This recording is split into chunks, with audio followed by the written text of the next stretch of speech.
Good evening, सत श्री अकाल, आदाब, नमस्कार, वणकम, जय हिंद।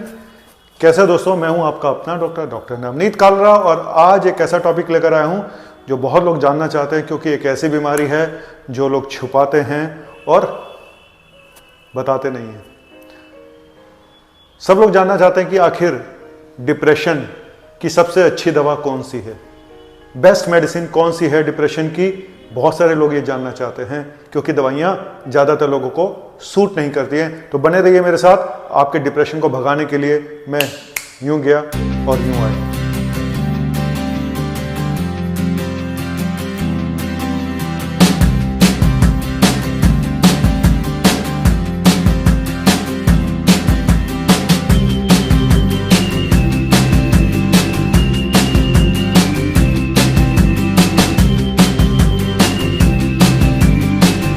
तो दोस्तों, टॉपिक बहुत ही सेंसिटिव टॉपिक है डिप्रेशन, और लोग बात नहीं करते इसके बारे में और छुपाते हैं, और जब तक पता चलता है कई बार बहुत देर हो चुकी होती है। आज हम बात करेंगे एंटी डिप्रेसेंट मेडिसिन की। एंटी डिप्रेसेंट मेडिसिन क्या होती हैं? जो आपके ब्रेन में जो केमिकल लोचा होता है उसको ठीक करती हैं, उसको ऑल्टर करती हैं, और मेन होते हैं केमिकल सीरोटोनिन और नॉरएपिनेफ्रिन। ठीक है, तो ये एंटी डिप्रेसेंट होती हैं जो डिप्रेशन में भी देते हैं, हम लोग एंग्जाइटी में भी देते हैं, हम लोग ओसीडी में भी देते हैं, पोस्ट ट्रॉमेटिक स्ट्रेस डिसऑर्डर इसमें भी देते हैं। तो टॉपिक ये है कि सबसे अच्छी मेडिसिन कौन सी है डिप्रेशन की, क्योंकि ज़्यादातर दवाइयाँ लोगों को सूट नहीं करती हैं, साइड इफ़ेक्ट बहुत होते हैं। ठीक है, तो अगर मेरे से ये पूछा जाए कि सिर्फ एक मेडिसिन बताओ जो सबसे अच्छी हो, ऐसा नहीं है। हाँ, मैं ये बता सकता हूं कि सबसे ज़्यादा मेडिसिन कौन सी यूज़ की जाती है पूरे वर्ल्ड में। सबसे ज़्यादा जो मेडिसिन यूज़ की जाती है वो है SSRI, serotonin, selective serotonin reuptake inhibitor इनको बोलते हैं। और इसमें एक मेडिसिन है सर्टालिन, जो सबसे ज़्यादा यूज़ की जाती है पूरे वर्ल्ड में। 13% लोगों में सर्टालिन सबसे ज़्यादा यूज़ की जाती है। दूसरे नंबर पर इसी ग्रुप की मेडिसिन है एसिटालोप्रेम, जो 10% लोगों में यूज की जाती है। और तीसरे नंबर पे आती है ट्रेज़ाडोन, जहां पे नींद की प्रॉब्लम्स है, नींद नहीं आती है। ट्रेज़ाडोन 9.7% में। 3 दवाइयां मैंने बता दी आपको जो सबसे ज्यादा यूज की जाती हैं। लेकिन किसी भी दवा का चुनाव इस बात पे डिपेंड करता है कि नंबर 1 पेशेंट की एज क्या है, नंबर 2 क्या दवाइयों के उसके साइड इफेक्ट क्या हो रहे हैं, क्या वो टॉलरेट कर पा रहा है, तीसरा पहले उसको कौन सी मेडिसिन सूट करी थी, पहले भी अगर कभी डिप्रेशन रहा तो पहले कौन सी मेडिसिन सूट की थी, तो कोशिश की जाती है कि उसी मेडिसिन को दोबारा से स्टार्ट किया जाए जो पहले उसको सूट करी थी। चौथा, कॉस्ट कितनी है, बहुत ज़्यादा महंगी दवा तो नहीं है। पांचवा, एज कितनी है पेशेंट की, और क्या बीमारियां हैं उसको। तो ये सब चीज़ें जो होती हैं, और जेनेटिक, हर दवाई हर एक को सूट करेगी इसकी कोई गारंटी नहीं है। हो सकता है एक पेशेंट को वही दवाई बहुत सूट करे, दूसरे को बिल्कुल भी सूट ना करे। ये आपकी जीन्स पे डिपेंड करता है, जेनेटिक्स पे डिपेंड करता है। तो कोई भी एक दवाई आइडियल हर एक के लिए नहीं होती है। साइड इफेक्ट हैं दवाइयों के, तो हमें चूज करना होता है जिसके दवा के सबसे कम साइड इफेक्ट हो। और किसी दवा का साइड इफेक्ट जाने में कुछ दिन लगते हैं। अगर कोई साइड इफेक्ट होता भी है, एक तो एक बात खास बात है कि एंटी डिप्रेसेंट जो दवाइयां होती हैं, डिप्रेशन की दवाइयां, इनका पूरी तरह से असर आने में 2 से 4 हफ्ते लग जाते हैं। पहली बात, इनके साइड इफेक्ट जो होते हैं उसको जाने में भी कम से कम हफ्ता 10 दिन लग सकते हैं। शुरू में साइड इफेक्ट होते हैं, बाद में धीरे धीरे चले जाते हैं। लेकिन अगर कोई मेजर साइड इफेक्ट हो रहा है तो फिर दवाइयाँ बंद भी करनी पड़ सकती हैं, चेंज भी करनी पड़ सकती हैं। जो मेजर जो ग्रुप हैं, 5 ग्रुप हैं एंटी डिप्रेसेंट के। SSRI, selective serotonin reuptake inhibitor, जो सबसे ज़्यादा यूज़ की जाती हैं क्योंकि इनके साइड इफेक्ट सबसे कम है। दूसरी होती है SNRI, selective norepinephrine reuptake inhibitor.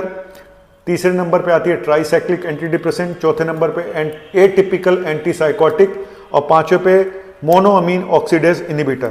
ये एक टेक्निकल नाम है जो ज़्यादातर लोगों की समझ में नहीं आएंगे। तो मैं आपको ये बताना चाहता हूँ कि साइड इफेक्ट क्या क्या होते हैं।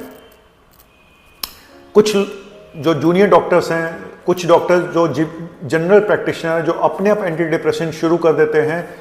एक चीज़ मैं बता दूं, कुछ दवाइयाँ स्पेशली टीनेजर्स में एंटी डिप्रेसेंट स्पेशली SSRI कई बार शुरू करते ही सुसाइडल टेंडेंसी पैदा कर देती हैं। इसको बोलते हैं ब्लैक बॉक्स वार्निंग। तो ये पता होना चाहिए आपको कि दवाई कैसे रिएक्ट कर रही है। ये ना हो कि आपने दी तो डिप्रेशन के लिए और पेशेंट ने सुसाइड कर ली। और ये भी आपको पता होना चाहिए जनरल डॉक्टर को, जनरल प्रैक्टिशनर को, कि उसका डिप्रेशन किस लेवल का है। अगर सीवियर डिप्रेशन है, सुसाइडल थॉट्स आ रहे हैं, कभी उस पेशेंट को हाथ मत लगाओ, उसको रिफर कर दो साइकेट्रिस्ट के पास। सीधी सी बात बता रहा हूं, अपना ज्यादा दिमाग मत लगाओ। साइकेट्रिस्ट किस लिए बने हैं? सीवियर डिप्रेशन के पेशेंट को रिफर कर देना चाहिए एक जनरल प्रैक्टिशनर को, उसको नहीं देखना चाहिए, अपना इलाज नहीं करना चाहिए। ज्यादातर साइड इफेक्ट एक तो ये होते हैं जो SSRI या SNRI है कि पेशेंट एजिटेटेड फील करता है, नींद आने में प्रॉब्लम हो सकती है, उसको हेडेक हो सकता है, उसको पेट में प्रॉब्लम हो सकती हैं। कई लोगों को सीरोटोनिन सिंड्रोम हो जाता है। सीरोटोनिन सिंड्रोम होता है कि जरूरत से ज़्यादा केमिकल लोचा हो गया या केमिकल बढ़ गया, उसकी वजह से पेशेंट को कन्फ्यूजन हो सकता है, एजिटेशन हो सकता है, कई बार फिट्स तक पड़ सकते हैं पेशेंट को, पेशेंट साइकोसिस में भी जा सकता है। ठीक है। और कई लोगों को हाइपोनेट्रीमिया यानी नमक की कमी भी हो सकती है। कई लोगों को शुगर भी हो जाती है। ज़्यादा एंटी डिप्रेसेंट दे दी, वेट बढ़ गया तो शुगर भी होने के चांसेस रहते हैं। और सुसाइडल थॉट्स तो मैंने आपको बता ही दिया। तो कुल मिला के कोई एक अगर सिंगल मेडिसिन ऐसा नहीं है कि सबको एक मेडिसिन दे दी जाए। कहते हैं कि हिट एंड ट्राई, मतलब आपको पेशेंट से बात करके, उसकी पर्सनैलिटी को देख के, उसकी बीपी पल्स को देख के मेडिसिन डिसाइड करनी पड़ती हैं।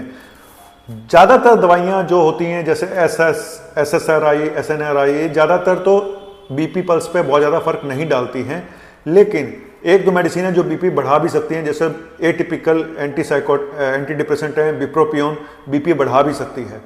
ठीक है। ट्राइसाइक्लिक एंटी डिप्रेसेंट बीपी कम भी कर सकती है। तो इसीलिए जो दवा का चुनाव है पेशेंट के वाइटल्स, बीपी पल्स, उसकी दिमागी हालत, उसका जॉब क्या है, कहीं वो नाइट ड्यूटी करता है, दिन की ड्यूटी करता है, क्या ड्राइवर है, ड्राइव करता है, तो बड़ी सारी चीज़ें देख के दवा का चुनाव करना पड़ता है। कोई सिंगल मेडिसिन सबको नहीं दे सकते।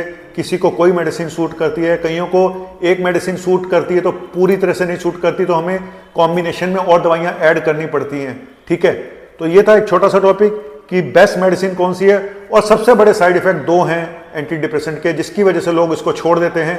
एक से सेक्सुअल डिस्फंक्शन, सेक्स में लिबिडो कम हो जाना, सेक्स की इच्छा कम हो जाना, इरेक्टाइल डिस्फंक्शन होना, और दूसरा है वजन का बढ़ जाना, वेट गेन। तो इन सबसे बड़े दो साइड इफेक्ट ये हैं। कुछ दवाइयाँ ऐसी हैं जो वेट कम भी करती हैं, मैं ये भी बता दूं। तो ऐसा कॉम्बिनेशन बना के देना चाहिए कि एक मेडिसिन अगर वेट बढ़ा रही है तो दूसरी उसको कम करे, तो ऐसा भी दे सकते हैं। मोटे लोगों में हो सकता है कि हमें ऐसी मेडिसिन देने में ज़्यादा फायदा हो जो वेट भी कम करे और उसको डिप्रेशन भी दूर करे। लेकिन ये सब डिपेंड करता है कि मेडिसिन सूट करेगी या नहीं करेगी। दिक्कत ये भी है कि हर मेडिसिन हर एक को सूट नहीं करती है, और कम से कम 4 से 6 महीने एक दवा देनी पड़ती है, फिर धीरे धीरे टेपर करके उसको बंद किया जा सकता है। और साथ ही साथ जब डिप्रेशन की दवाइयाँ खाएं तो दूसरी जो बिहेवियर थेरेपी है, साइकोथेरेपी है, इनका भी बहुत बड़ा रोल है। इनको योगा, मेडिटेशन, वॉक, है ना, काउंसलिंग, बात करना, ये सब चीज़ों का भी बहुत बड़ा रोल है। तो इसको आप नकार नहीं सकते। Thank you very much. और डिप्रेशन से दूर निकलिए। और अगर डिप्रेशन है तो दवा खानी पड़े तो इसमें शर्म मत करिएगा, क्योंकि बहुत ज़्यादा देर करने से प्रॉब्लम बढ़ सकती हैं। और लोग कहते हैं नहीं नहीं कोई बात नहीं है, कुछ नहीं है, मत दवा खाओ, ये करो। ऐसा नहीं है, ऐसा नहीं है। कई बार बहुत लेट हो जाता है और लोग चले जाते हैं इस दुनिया से। थैंक यू, शुक्रिया।